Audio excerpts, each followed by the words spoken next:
చంద్రబాబు నాయుడు చేసిన నీచ రాజకీయాల వల్ల ఈరోజు రాష్ట్ర వ్యాప్తంగా పెన్షన్లు తీసుకునే అవ్వతాతలు దివ్యాంగులు ఎంత కష్టపడుతున్నారో చూస్తేనే మనసు ద్రవించిపోతుంది. ఎందుకంటే ఈరోజు చంద్రబాబు నాయుడిని ఇష్టపడే వాళ్ళు ఈ రాష్ట్రంలో ఎవరూ లేరు.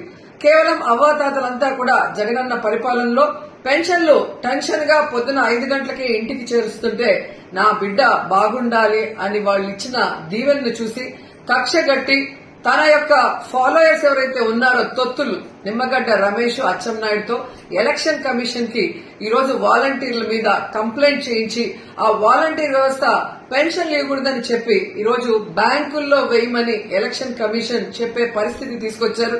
దానివల్ల ఎండల్లో దాదాపుగా 45 పైన ఉంది, 46, 47 డిగ్రీస్ లో ముసలోళ్లు ఈరోజు బ్యాంకుల దగ్గర పడికాపులు కాస్తుంటే దాంట్లో కొంతమంది మరణిస్తుంటే నిజంగా చాలా బాధేస్తుంది, ఏడుపు వస్తుంది.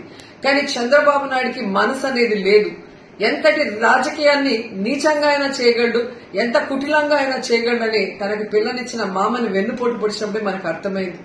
58 నెలలు ప్రజలకి కష్టం లేకుండా సచివాలయ వాలంటీర్ వ్యవస్థ ద్వారా జగన్మోహన్ రెడ్డి గారు ప్రతి సంక్షేమాన్ని ఈవెన్ పెన్షన్ రైస్ తో సహా పేద ప్రజల ఇళ్లకే పంపిస్తుంటే ఈరోజు కక్ష కట్టి 1 నెల గ్యాప్ వచ్చే ముందుకి ఎలక్షన్ కమిషన్ కి కంప్లైంట్లు ఇచ్చి ఏ విధంగా ప్రజల్ని ఎండల్లో తిప్పి వాళ్ళ మరణానికి కారణమవుతున్నారో ప్రతి ఒక్కరు కూడా గమనించాల్సిన విషయం.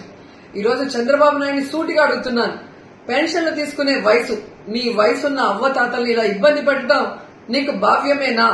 వచ్చి 1 రోజు ఎండలో నించోడు, రోడ్డు మీద ఎండలో 1 రోజు నించుంటే ఆ అవ్వతాతల కష్టమేందో నీకు అర్థమవుతుంది.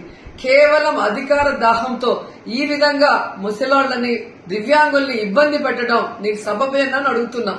సో ఖచ్చితంగా మీ గ్రామాల్లోకి తెలుగుదేశం పార్టీ వాళ్ళు గాని జనసేన వాళ్ళు గాని ఓట్లకు వస్తే చొక్కా పట్టుకొని నిలదీసి ఆ చంప ఈ చంప వాయించండి.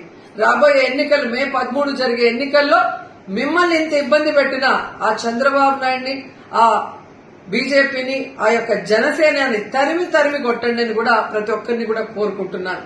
జగనన్న ఉంటేనే అన్ని ఇంటికి వస్తాయి, అందరూ సంతోషంగా ఉంటారు, సుఖంగా ఉంటారు, ఏ కష్టం లేకుండా పేదవాళ్ళందరూ కూడా.